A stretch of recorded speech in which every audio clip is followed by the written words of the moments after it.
Welcome to Voodoo Whiskey Gaming, and this is my late review of Halo Wars 2. I played it on the Xbox One, because that's what it's available on. So the story goes, you are once again the crew of the Spirit of Fire, and, well, you've been in cryosleep for 28 years. 28 long years. So this all takes place really well down the line of the Halo franchise. You're woken up out of cryosleep, and your ship is, pulled out of, I want to say it was, slip space or whatever. And you find this new floating ark, essentially. And, well, you find out that upon this floating structure in space, there is a creature who was formerly of the Covenant. I shouldn't say creature, he is a brute. But his name is Atriox, and, well, he's kind of really badass. And he hates the Covenant. And all sorts of things, including you guys, for whatever reason. He was so badass and hated the Covenant so much that he turned on the Covenant whom he used to work for, and he was banished, but they really couldn't do anything about it because he was so dangerous. Well, you find out that he wiped out a human settlement on this ark, and, well, you're like, nah, screw that. That's not okay. We're gonna take you down. And that is basically how the story begins, and, well, obviously it's your adventure in the process of attempting to take him down. I did actually enjoy the story. It's not the greatest story I've ever played in video games, but I did enjoy it.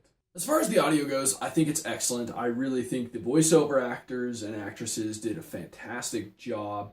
I think they put a lot of effort into making it sound good. But not just that, I think the sound effects were excellent. I think it all worked very well. It sounded very futuristic and yet very modern all at once. The Halo sound effects are definitely there for the different weapons, the different creatures, the different vehicles, all that. I think it was all there. I think it all really sounded good. As for the gameplay mechanics, it's an RTS game, so real-time strategy, top-down view, building an army, building a base, completing objectives. I'll start with my biggest complaint, and this was also my biggest complaint and something I just straight up did not enjoy in the first Halo Wars, was you cannot build your base as big as you want to. There is very much a limit to the size of your base as well as the size of your army. You have a cap at 80. You can get a couple of upgrades to raise that over 80 to, I think I got mine to 120, which that's nice,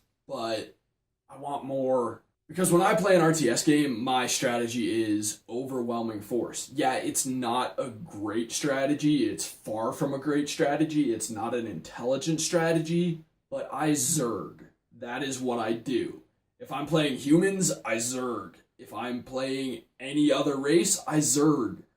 I am overwhelming force. And I feel like that's very difficult to achieve in Halo Wars 2. So that is kind of a drawback for me and people who play in a similar fashion as I do.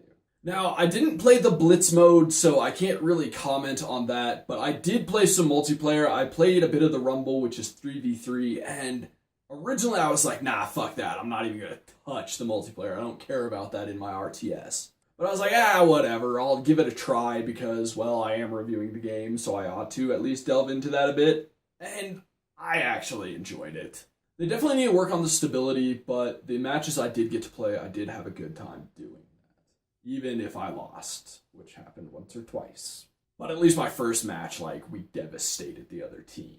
Now, as for the controls, I mean, it's very easy to sit there and say that keyboard and mouse is the best way to play any RTS, and I won't disagree with that. But what I will say is that I feel like Halo Wars 2 has a very good control setup for a true RTS game.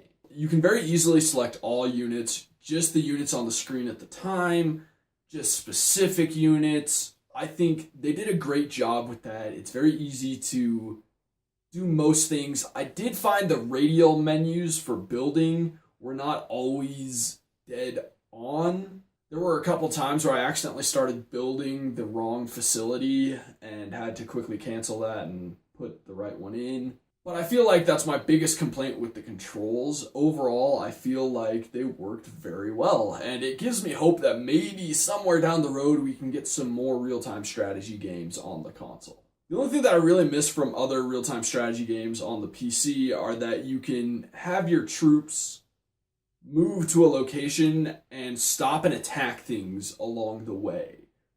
They don't really do that in Halo Wars 2.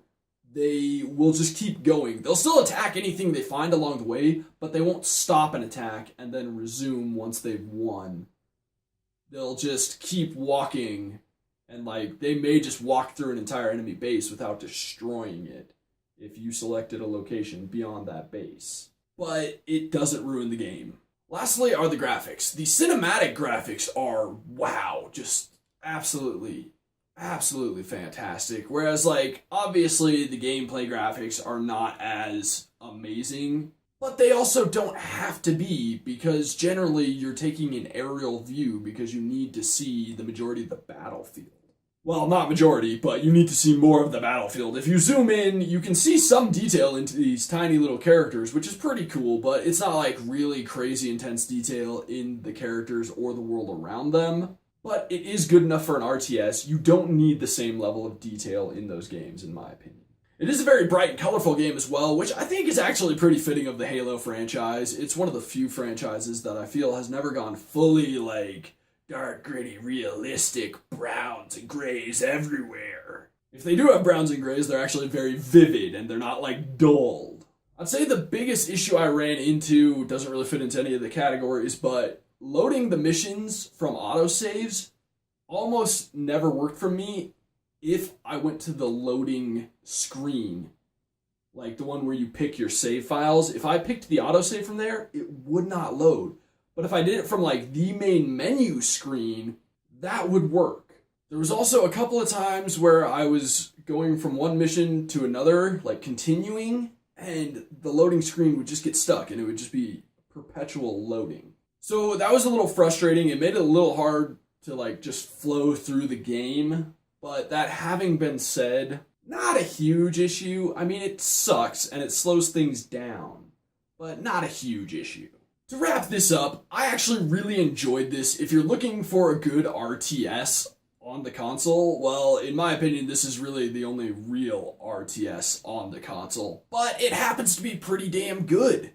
I'm still waiting for a true RTS that I can truly fully love the way I've loved some other ones that have been on the PC, but this is a good console RTS. So if you are looking for something like that, I would recommend picking this up. So in the comments below, who thinks it's awkward that I'm wearing a Bungie shirt while reviewing a game done by 343 Studios? And as always, thanks for watching. If you enjoyed the video, please hit that like button. And if you like what I'm doing in general, share, subscribe. Have a good one.